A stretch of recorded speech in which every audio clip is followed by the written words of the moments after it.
My name's Elias Parker. I'm 29, and last Saturday, I got married in what was supposed to be the happiest day of my life. The kind of day you look back on when you're old and gray. For the most part, it was, except for the gaping, empty seats meant for the people I loved most. Every time I glanced toward them, I felt that same dull ache in my chest. Here's the part that still makes my stomach turn. Not a single member of my family came. Not my parents, not my sister, not even my best friend, Michael, who's been like a brother since we were kids. Instead, they all went to my sister's engagement party. Yes, you read that right. My sister, Anna, scheduled her engagement party on the exact same day as my wedding after knowing my date for 8 months, and my family chose her. It wasn't even subtle. The invites to her party went out 2 months before my wedding with save-the-date cards that were practically screaming for attention. Gold foil, fancy script, professional photos of her and her fiancé kissing on a rooftop at sunset. Meanwhile, when I sent my invitations, all I got back were short, awkward texts. My mom, Laura, wrote, "We'll have to see if we can make it work, dear." My dad, David, didn't even respond. Just sent a thumbs-up emoji 3 days later. I tried to tell myself I was overthinking it. Anna has always been the favorite, the golden child who could do no wrong. She got the bigger bedroom when we were kids, the car on her 16th birthday, and my parents' constant, unwavering attention. I was used to playing second fiddle, but I thought, naively, that my wedding would be different. 2 weeks before the big day, I called my mom to confirm their travel plans. She hesitated for a long moment before saying, "Eli, about the wedding, your sister's engagement party is the same day. It's going to be difficult for us to attend both." I laughed at first, thinking she was joking. She wasn't. "So, you're not coming?" I asked, my voice cracking in a way I hated. "It's just that her future in-laws are flying in from Europe. It's such a rare opportunity to have everyone together," she said, as if that justified skipping my wedding entirely. "Mom, this is my wedding. My one wedding." She sighed like I was being unreasonable. "You'll understand when you have kids of your own. We just can't be in 2 places at once." I hung up without saying goodbye. My hands were shaking so badly I almost dropped the phone. I didn't tell my fiancée, Layla, right away. I didn't want to ruin her excitement. But the next few days were a blur of awkward conversations with family members, each one regretfully informing me they couldn't make it. Michael, my best man, called me the night before the wedding and said, "I'm really sorry, man. But Anna's party, it's kind of a big deal. I can't miss it." When the day came, I walked down the aisle with a smile plastered on my face. The kind you wear when you're trying to pretend everything's fine. Layla looked beautiful, like something out of a dream. Our friends filled the room with warmth and laughter, and I did my best to focus on them. But every time my eyes wandered toward the empty section of chairs, my chest tightened. The ceremony went off without a hitch. And for a few blissful moments, I forgot the hurt. It wasn't until the reception, just as we cut the cake, that reality came crashing back.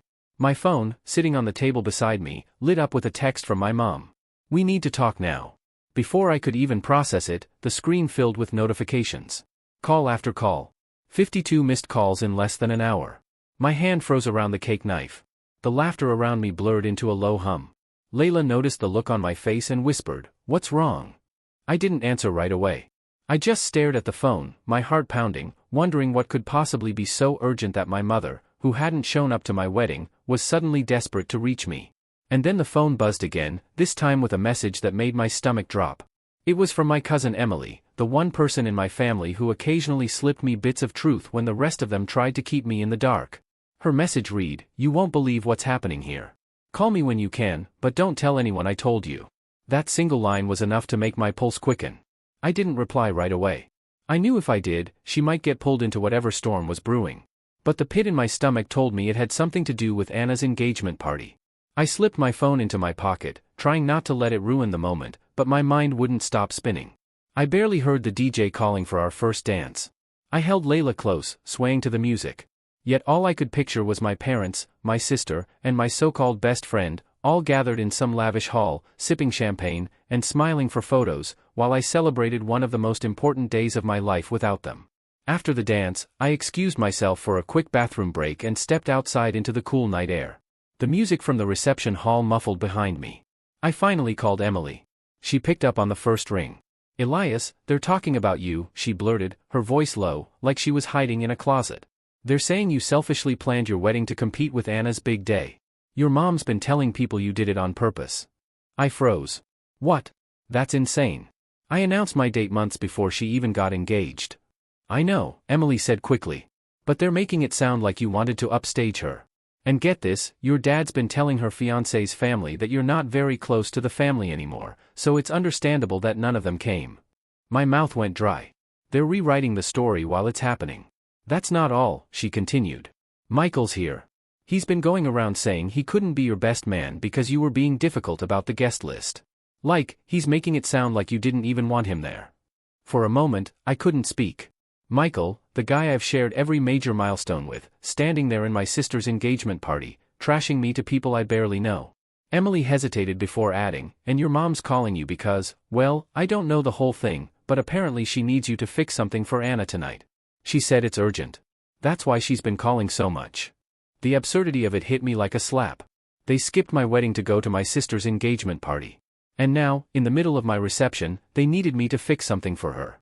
I wanted to hang up and walk back inside, pretend I'd never heard any of it, but I couldn't shake the anger clawing up my throat. My entire life, this was the pattern. They'd hurt me, make me the villain in their story, and then come to me when they needed something.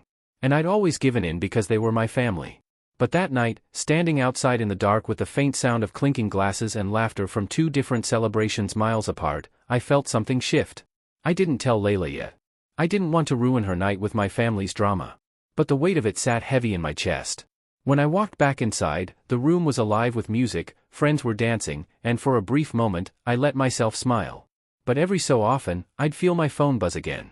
Another call, another text. My mom's name flashing across the screen like a reminder that the people who should have been there for me had chosen someone else and still expected me to drop everything for them. By the time the night ended, I had 68 missed calls and the last voicemail they left made my hands curl into fists. When Layla and I finally got back to our hotel suite that night, we were exhausted. The kind of tired that comes from smiling for hours while your heart is quietly breaking. I was just about to toss my phone onto the dresser and forget about it until morning when I saw a new text from Emily. It wasn't a paragraph this time. It was just a photo. I tapped it open, and my stomach turned. There, in crisp high-definition clarity, was my sister Anna standing at her engagement party, wearing my late grandmother's wedding necklace. It wasn't just any piece of jewelry. It was the one heirloom I'd been promised since I was a teenager. My grandmother had pulled me aside when I was 19, just before she passed, and told me, "Eli, this is for the woman you marry. I want her to wear it on your wedding day." She even wrote it in her will. That necklace had been in a velvet box in my mother's safe for years. And when I asked about it a few months ago, Laura told me, "Oh, it's not in good condition anymore. Best not to use it." Now, here it was, glittering around Anna's neck, matching perfectly with her designer dress. And the worst part, in the background of the photo, I saw Michael, my best friend, smiling next to her, holding a glass of champagne. I just sat there, staring at it, my pulse in my ears. Layla noticed my expression. "What is it?" she asked softly. I hesitated. We'd made a pact to keep the day about us, not my family's nonsense. But as I showed her the photo, her jaw tightened. "That's the necklace your grandmother left for you?" I nodded. My voice was tight. "My mom told me it was damaged. She lied. She gave it to Anna for her engagement party." Layla sank onto the bed, her hands curling in her lap. "Eli, that's not just disrespectful. That's theft."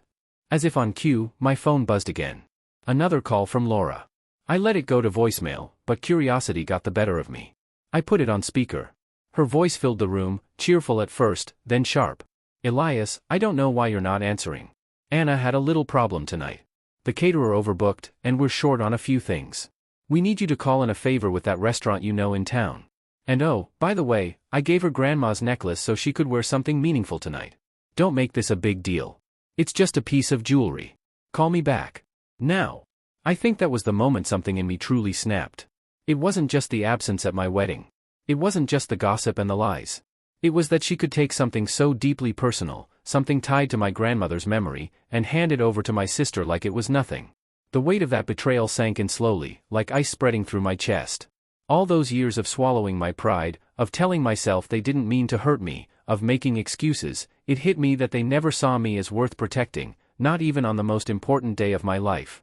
I sat there in silence for a long time, phone still in my hand, before setting it down. My mind was already starting to move past the shock, past the hurt, and into something colder, sharper. This time, I wasn't going to just let it go. The next morning, sunlight streamed through the hotel curtains, but it felt muted, like the world had dimmed a little. Layla was still asleep beside me, her hand curled loosely around mine, but my mind was far from the quiet warmth of that moment. I checked my phone. The barrage hadn't stopped. 93 missed calls now. 22 voicemails, dozens of texts, some from Laura, some from David, a few even from distant relatives who hadn't spoken to me in years. Most of them saying the same thing: you need to call your sister. Not, congratulations on your wedding. Not, we're sorry we couldn't be there. Just orders, demands, and guilt-laced messages that made my stomach twist. I finally played another voicemail. This one from David. His tone was clipped, almost annoyed. Elias, I don't know what's gotten into you, but ignoring your family on a night like this is childish. We were hoping you'd be more mature now that you're married. Call your mother back and do the right thing. The right thing. As if they had done the right thing by me. That day should have been filled with brunches, laughter, and retelling the best moments from the night before. Instead, I spent it with an ache in my chest and a fog in my mind. We went for a quiet breakfast at a little cafe near the water. And though Layla tried to keep the conversation light, I could see the way her eyes searched mine, worried. When we got back to the hotel, I sat on the edge of the bed, staring at the small overnight bag I'd packed for the wedding. Among the neatly folded clothes was an empty velvet box, my grandmother's necklace box. I'd brought it with me, thinking I'd surprise Layla with the real thing. But when Laura told me it was damaged, I tucked it away instead. Now, it felt like a cruel reminder of just how little my family respected me. I didn't cry. I thought I might, but the tears didn't come. Instead, there was this hollow, gnawing space inside me where something used to be. And in that emptiness, tiny threads of thought began weaving together. Quiet, subtle, but persistent. I didn't tell Layla yet, but I started saving screenshots. Every text from my parents, every photo Emily sent me from that engagement party. Every voicemail, especially the ones dripping with manipulation, I backed them up one by one into a folder on my laptop labeled simply, "For later." That afternoon, while Layla took a nap, I sat in the hotel lobby with my laptop open, pretending to scroll through honeymoon destinations. In reality, I was looking up the exact terms of my grandmother's will, the one that specified the necklace was to be mine. I still had a scanned copy saved from years ago when I'd helped my grandmother with paperwork. And there it was, in plain language: I leave my wedding necklace to my grandson, Elias Parker, to be given to his bride on the day of their wedding. It hit me then that what my mother had done wasn't just morally wrong. It was legally questionable. But I didn't slam the laptop shut or call anyone to confront them. I knew better. If I lashed out now, they'd spin it the same way they always did: Elias is overreacting. Elias is ungrateful. Elias is making a scene. So, I smiled politely when the hotel staff congratulated us. I posted one carefully chosen wedding photo online, ignoring the dozens of texts from relatives asking why I wasn't addressing the situation. I kept my head down, outwardly calm, while inside, something sharper and colder than I'd ever felt before was taking shape. They thought they'd gotten away with it. I was about to make sure they never saw it coming. When Layla and I returned from our short honeymoon a week later, my focus shifted. Instead of drowning in that hollow feeling, I poured myself into the things I could control. My marriage, my career, and the life we were building without my family's approval hanging over it. The first change was at work. I'd been a mid-level project manager at a fast-growing marketing firm. Good enough to be respected, but never loud enough to be noticed by the higher-ups. That changed quickly. I stayed late, volunteered for projects nobody wanted. And within 3 months, I landed a major client that boosted our department's revenue by nearly 40%. The CEO personally thanked me in front of the entire company and promoted me to director. With the new role came a significant salary increase, and I started investing seriously. I'd already been dabbling in real estate for a few years, but now I had the resources to buy not just one, but 3 rental properties in prime areas. Within a year, the passive income from those alone rivaled my salary. Layla and I bought a house on the edge of the city, modern, sunlit, with a home office that overlooked the river. Our social circle grew, too. Without the constant negativity from my family, there was more space for genuine friendships. We hosted dinner parties, weekend getaways, and charity events through Layla's art network. People we met saw us for who we really were. Not as the afterthought in a family hierarchy, but as a couple who had built something of their own. It was during one of those events, a fundraiser at our home, that I realized how far I'd come. Standing in the living room, glass of wine in hand, I overheard 2 guests talking about how Elias just seems to have it all together. I smiled to myself. They had no idea how much of that came from deciding to step back from the people who constantly tried to pull me down. Meanwhile, Emily and I kept in touch quietly. She'd give me small updates here and there. How Anna's wedding planning was spiraling into chaos, How my parents were grumbling about how distant I'd become, and how Michael had started showing up at family gatherings acting like nothing had happened. I never engaged. I never defended myself. The silence worked in my favor. They had no fuel for their drama. No fresh outbursts to twist into their version of events. And all the while, I was documenting, saving receipts, photos, and every little piece of proof that painted the full picture of what they'd done. One afternoon, almost a year after my wedding, I got an email from a national business magazine. They wanted to feature me in a piece about young professionals who had achieved financial independence before 35. The feature came with a glossy photo shoot and an interview about my investments, career growth, and philanthropy. When it hit newsstands, I knew my family saw it. Emily confirmed it. My mother apparently bought 3 copies just to see if it was really me. And still, I heard nothing from them. No congratulations, no acknowledgement, just silence, the kind that's heavy with pride swallowing and quiet resentment. I wasn't looking for their approval anymore. But I knew, deep down, that my growing success was setting the stage for something bigger. Because the necklace, the lies, the missed wedding, they weren't forgotten. And the next move I was planning would make sure they never forgot them either.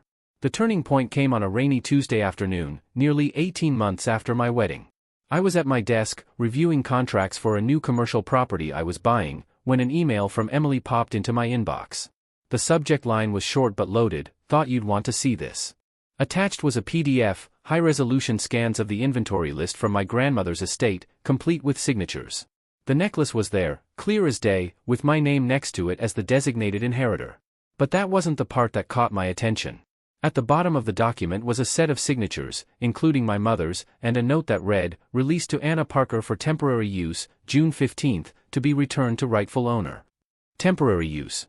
The date, June 15th, was the night of Anna's engagement party, which meant my mother had, on paper, acknowledged that the necklace was mine.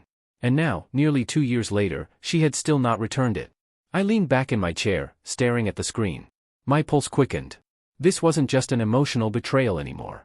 This was a written, legally binding acknowledgement. That same week, fate handed me another card.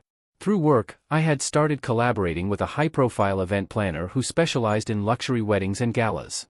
Over coffee one afternoon, she casually mentioned that she had just booked a massive wedding for a client with ridiculous demands. Bride's name is Anna Parker. I kept my expression neutral, but my mind was racing. Anna's wedding was happening in 6 months, and from the sound of it, it was going to be big, lavish, expensive, and very, very public. The planner, not realizing the connection, went on about how the venue was an exclusive estate, the kind you had to book years in advance, and how the bride wanted everything perfect for the family image. Family image.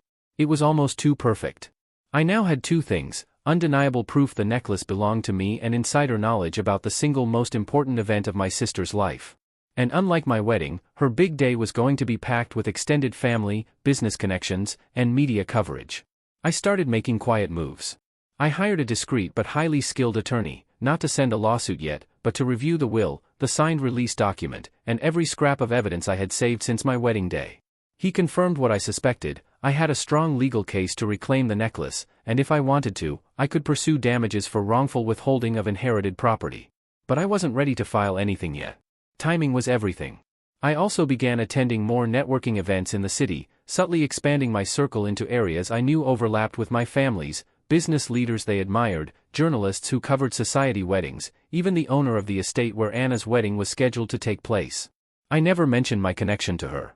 I just made sure I was in the right places, shaking the right hands, making the right impressions. By the time spring rolled around, I wasn't just in a better position than I'd ever been.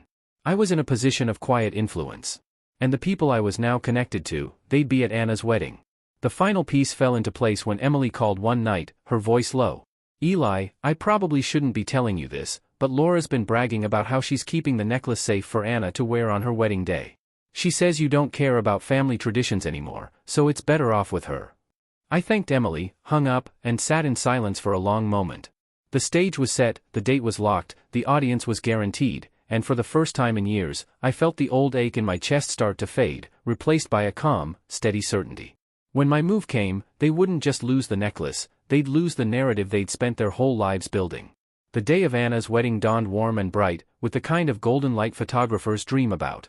I woke early, not because I was invited, I wasn't, of course, but because the plan I'd been building for over a year was finally going into motion. I spent the morning in my home office, going over the folder on my desk one last time. Inside were neatly organized documents: my grandmother's will, the signed temporary release paper with my mother's signature, dated photos of the necklace at Anna's engagement party, and correspondence from my attorney. The last page was the piece de resistance, a formal letter addressed to the wedding's venue owner, the event planner, and, most importantly, Anna herself. It was an official demand for the immediate return of the necklace to its rightful owner, citing legal clauses and including a clear warning about the consequences of non-compliance. The timing was critical. My attorney, a calm, polished man named Vincent, was scheduled to hand-deliver these documents at the venue at precisely 3:15 p.m., just as guests would be arriving and the pre-ceremony photos were beginning. But that was only part of it. In the weeks leading up to this day, I'd quietly tipped off a lifestyle journalist I'd befriended, someone known for covering high society events, but with a knack for sniffing out the drama under the glamour. I didn't tell her everything, just enough to pique her interest, that a certain heirloom necklace being worn today wasn't actually in the bride's possession legally. She'd done her own digging, confirming my name was attached to the inheritance record. She promised nothing, but I knew her type. If something happened at the wedding, she'd be ready. At exactly 3:17, my phone buzzed. It was Vincent. "It's done," he said simply. "And Elias, your sister didn't take it well." Through Emily, who was texting me under the table from the bridesmaid suite, I got the play-by-play. Apparently, Vincent's arrival with the documents had caused a ripple through the wedding staff. The event planner read the letter, went pale, and immediately pulled Anna aside. My mother tried to brush it off, saying it was just a misunderstanding. But when Vincent pointed to the signed release and will, the planner quietly reminded them that hosting an event with disputed property could open the venue to liability, which meant, in no uncertain terms, Anna couldn't walk down the aisle wearing that necklace. Emily's texts came rapid fire. She's screaming at Laura in the dressing room. Michael's trying to calm her down, but she just threw a hairbrush at him. Oh my, they're taking the necklace off right now. And then, the one that made me lean back in my chair, satisfied. The photographer just packed up the jewelry shots. She's in tears. I didn't post anything. I didn't gloat. I simply waited. By 6 p.m., the first whispers had already started circulating online. Grainy photos of a tense-looking bride without her signature piece, accompanied by vague captions about last-minute changes and family disagreements. The journalist I'd tipped off posted a short but loaded article the next morning: "The missing heirloom, the quiet drama behind yesterday's lavish Parker wedding." The article didn't paint me as a villain. It didn't have to. It simply laid out the facts, quoted the will, and ended with the line, "The necklace is now back in the rightful possession of the grandson it was intended for." Which, of course, it was, resting in the velvet box on my desk, where it had belonged all along. The calls from my parents started almost immediately after the article went live. I didn't answer, because this time, the silence was mine to give. The fallout was faster and harsher than I expected. By the end of that week, the story had been picked up by a couple of other local outlets. Nothing huge, but enough to make its way through the social circles my parents valued most. People who had always fawned over them at fundraisers suddenly had other plans. Anna's new in-laws, who had been proud to marry into what they thought was a polished, respectable family, were furious that her wedding had been tainted by public embarrassment. Emily told me in hushed phone calls how the tension in their house had turned suffocating. Laura blamed David for not handling it quietly. David blamed Laura for signing the release document in the first place. Anna, meanwhile, had been trying to spin the narrative online, posting old photos of herself in the necklace from her engagement party, captioned with vague quotes about family meaning more than property. But the comments under her posts told a different story. People were asking uncomfortable questions. Some even tagged me, saying they were glad justice had been done. Michael, my so-called best friend, didn't escape unscathed either. He'd been one of Anna's loudest defenders after the engagement party, but the article made it clear he'd lied about my supposed guest list drama. Several mutual friends cut him off completely. When I ran into him months later at a networking event, he couldn't even make eye contact. The necklace stayed in my possession, exactly where it was meant to be, but it had become more than just an heirloom now. It was a symbol, a reminder that I didn't have to play by their rules anymore. I didn't need their approval, their invitations, or their version of the truth to define me. I never spoke to my parents again after that. Not because I was angry, though I was, but because I realized there was nothing left to say. They'd made their choice the day they skipped my wedding. All I'd done was make sure the world saw it for what it was. A year later, on our anniversary, Layla wore the necklace for the first time. We went out to dinner, just the two of us, in a quiet corner of the city. As the light caught the golden diamonds, I thought of my grandmother, how she'd wanted this for me, and how it had taken nearly losing everything to finally claim it. Layla caught me looking at her and smiled. Feels like it's home now, doesn't it? I nodded, not needing to say more. Because the truth was simple, they had taken themselves out of my life, and I had finally closed the door behind them. And I didn't just lock it. I threw away the key.